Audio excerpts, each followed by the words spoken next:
अस्सलाम वालेकुम, कैसे हैं आप सब। आई होप कि आप सब लोग ठीक ठाक होंगे और वेलकम है आप सबका आपके अपने YouTube channel my own garden पे।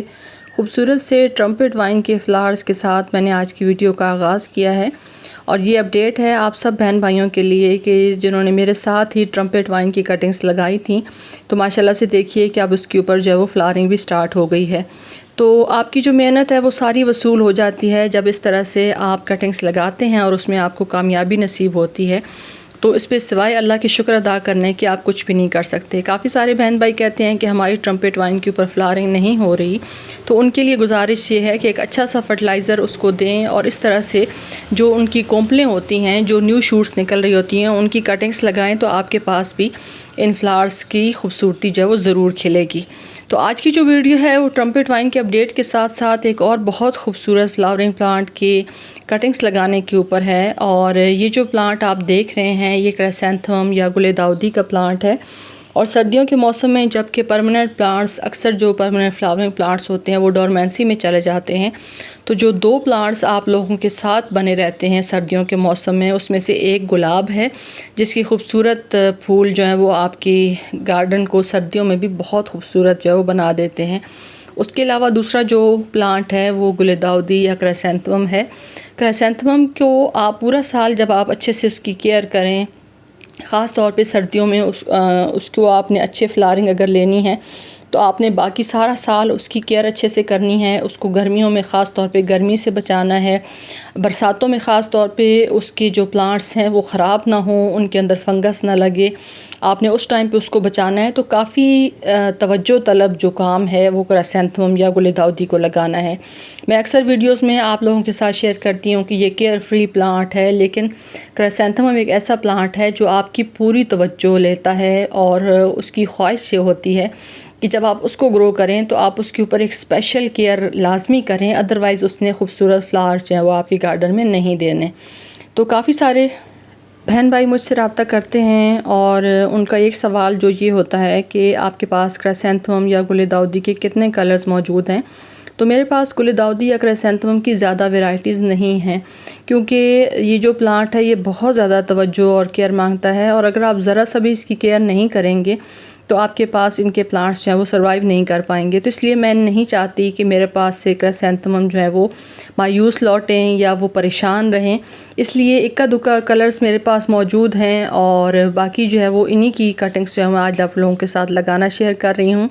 क्राइसैंथेमम की जितने ज़्यादा कलर्स आप अपने गार्डन के अंदर ऐड करना चाहते हैं तो उसके लिए 2 से 3 आपको मैं टिप्स दे सकती हूँ। एक तो ये कि जिन दिनों में ख़ास तौर पे इसकी जो कटिंग्स लग रही होती हैं नर्सरीज़ पे, आप वहाँ पे जाके नर्सरी वाले भाई से कह सकते हैं, अगर आप उनको कुछ पे कर दें कि हमें डिफरेंट जो आपके पास प्लांट्स हैं उनकी कटिंग्स दे दें, क्योंकि ये तो एक ऐसा प्लांट है कि अगर आप एक ये जो स्टेम देख रहे हैं इसमें से मुबालगे की बात है कि एक स्टेम से भी आप 50 से 60 पौधे जो है वो तैयार कर सकते हैं एक सिंगल स्टेम से। तो इसलिए आप वहाँ से ला सकते हैं। दूसरा, आपके जो फ्रेंड्स का सर्कल है या आपके नेबरहुड में या आपके किसी रिलेटिव के यहाँ अगर इसका कोई कलर लगा हुआ है तो आप वहाँ से भी इसकी कटिंग ला के इस टाइम पे अगर आपने इसको ग्रो करना है तो आप ला सकते हैं, क्योंकि ये जो टाइम है ये आइडियल टाइम है। इस टाइम पे अगर आप इसकी कटिंग्स लगा देंगे तो सर्दियों में बहुत खूबसूरत फ्लावर्स जो हैं आप इसके पा सकते हैं। जब मैं ये कहती हूँ कि ये प्लांट बहुत ज़्यादा केयर मांगता है, तवज्जो मांगता है, तो उसमें डिफरेंट चीज़ें तवज्जो के हिसाब से आप कर सकते हैं। एक तो ये कि आपने इसको किस तरह की मिट्टी के अंदर लगाना है, किस तरह का फर्टिलाइज़र देना है, फिर इसके ऊपर पेस्ट का अटैक भी होता है। तो ये सारी चीज़ें आप अपने माइंड में रख के इस प्लांट को अपने गार्डन के अंदर ऐड करें।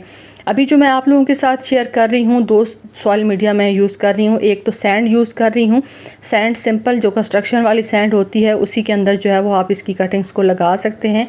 दूसरा, मैंने अपने पॉट्स की पुरानी मिट्टी जो है वो ली है और उसी के अंदर मैं इसकी कुछ कटिंग्स लगाऊंगी। लेकिन अभी जो आप लोगों के साथ शेयर कर रही हूँ वो सिंपल सैंड के अंदर जो घर बनाने के लिए इस्तेमाल होती है उसी सैंड के अंदर जो है वो हम इसकी कटिंग्स लगाएंगे, क्योंकि सैंड के अंदर अगर आप कटिंग्स लगाते हैं तो मुझे बहुत ज़बरदस्त रिज़ल्ट मिला है। इसके अंदर आपकी कटिंग्स के 100% चांसेस होते हैं कि वो ग्रो हो जाएं, किसी किस्म का फंगस इसके अंदर नहीं लगता, क्योंकि जितनी नमी आप इसके अंदर बनाए रखेंगे, ओवर वाटरिंग का इसमें कोई चांस नहीं है। जो एक्स्ट्रा पानी है वो फ़ौरन से सैंड के अंदर से निकल जाता है, तो इसलिए फ़ंगस लगने का तो कोई चांस ही नहीं है। दूसरा ये है कि इसको लगाने के बाद आपने शेडी प्लेस पे रखना है, क्योंकि सैंड को अगर आप डायरेक्ट सनलाइट के अंदर रखेंगे, वैसे भी हम कटिंग्स लगाने के बाद ये चीज़ बोलते हैं कि आपने कटिंग्स लगाने के बाद उसको शेडी प्लेस पे रखना है, ताकि जो नमी और ह्यूमिडिटी चाहिए होती है कटिंग को रूट्स बनाने के लिए वो उसको अच्छे से मिले। अगर आप कटिंग्स लगाने के बाद उसको डायरेक्ट सनलाइट में रख देंगे या ऐसी जगह पे रखेंगे जहाँ पे धूप जो है वो आती है, तो फिर ये है कि आपकी कटिंग्स जो है वो अच्छे से नहीं चलेंगी। क्योंकि हम जब कटिंग्स लेते हैं प्लांट से तो ज़ाहिर है उसके अंदर किसी किस्म की रूट्स नहीं होती, और उस टाइम पे अगर आप उसको कटिंग को लगाने के बाद धूप में रख देंगे तो फ़ौरन से उसकी जो कटिंग्स के अंदर जो मॉइस्चर या नमी मौजूद होती है वो फ़ौरन से ख़त्म हो जाएगा और आपकी कटिंग जो है वो नहीं लग पाएगी। अब जो मैंने कटिंग्स हैं वो एक कलर की वो यहाँ पे तैयार कर ली हैं, आप लोगों के साथ शेयर करूँगी कि किस तरीके से लगा सकते हैं। दूसरा ये है कि इसकी जो कटिंग्स हैं उनको लगाने के लिए किसी किस्म का साइज़ मैटर नहीं करता। जिस साइज़ की कटिंग आप लगाना चाहें, 2 से 3 इंच की कटिंग लगाना चाहें, क्योंकि इन दिनों में इतना खूबसूरत और अच्छा मौसम है कि हर तरह के प्लांट की कटिंग आप लगा सकते हैं।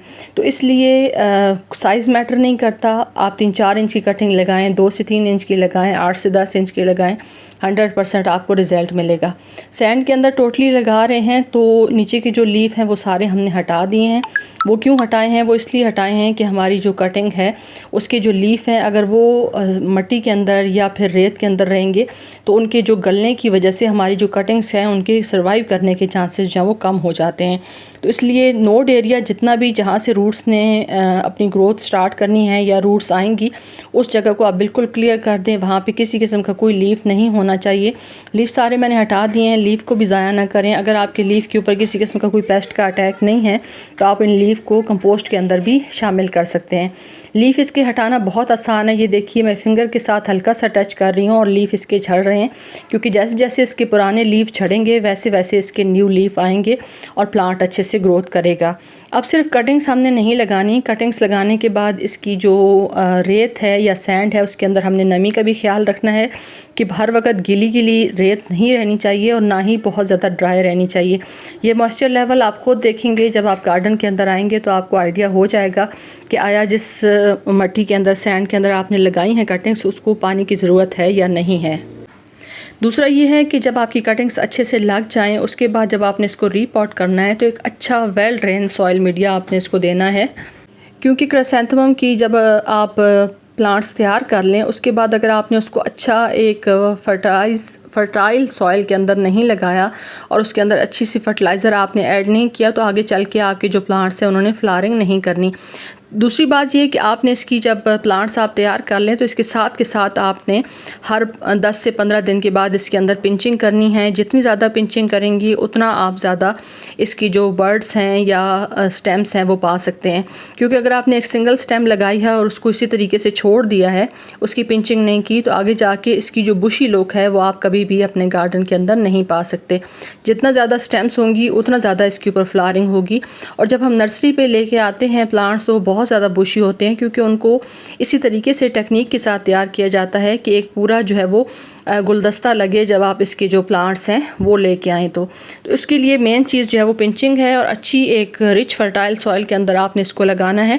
अभी मैं आप लोगों के साथ इसकी कटिंग लगानी शेयर कर रही हूँ। जब मैं इसको ट्रांसप्लांट करूँगी तो किस तरह का सॉइल मीडिया हम बनाएं वो भी मैं आप लोगों के साथ चलूँगी लेके, ताकि आप लोग भी मेरे साथ ही इसकी जो कटिंग्स हैं वो भी लगाएं और फिर हम देखेंगे सर्दियों में इंशाल्लाह अगर ज़िंदगी रही कि हम किस तरीके से इसकी जो खूबसूरत फ्लावर्स हैं वो अपने गार्डन के अंदर पा सकते हैं।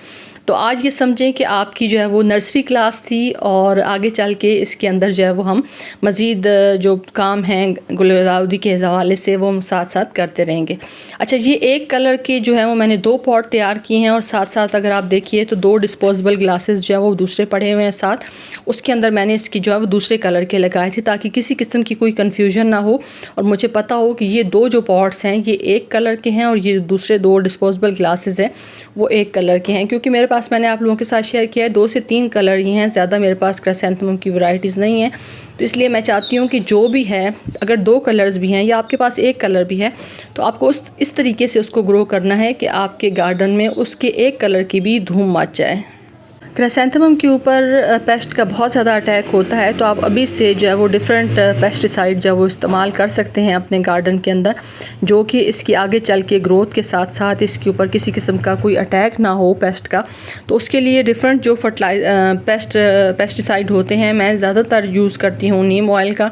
अगर आपके पास नीम ऑयल है तो आप उसको इस्तेमाल कर सकते हैं, ताकि आपके गार्डन में इसकी अच्छी से ग्रोथ जो है वो हो सके। और दूसरा ये कि अब इसको लगाने के बाद मैं रखूँगी शेडी प्लेस पे, और सिर्फ नमी बनाए रखना है। तो इंशाल्लाह 5 से 6 दिन के अंदर उम्मीद है कि इसके अंदर जो है वो अच्छी रूटिंग स्टार्ट हो जाएगी। तो इसका अपडेट भी मैं आप लोगों के साथ शेयर करूँगी। तो आई होप कि जो शेयरिंग मैंने आज की वीडियो में आप लोगों के साथ शेयर की है ये आपको अच्छी लगी होगी, और ख़ास तौर पे ट्रम्पेट वाइन के फ्लावर्स भी आपको अच्छे लगे होंगे। ये प्लांट जो है वो जो मैंने आपको स्टार्ट में दिखाया ये अल्हम्दुलिल्लाह सेल भी हो चुका है, और इस दफ़ा जो पार्सल जाएंगे उसके अंदर ये प्लांट भी जाएगा। तो वीडियो अगर आपको अच्छी और इन्फॉर्मेटिव लगे तो वीडियो को लाइक कर दें। चैनल पे फर्स्ट टाइम आ रहे हैं तो चैनल को सब्सक्राइब कर दें। Thanks for watching. अल्लाह हाफिज़।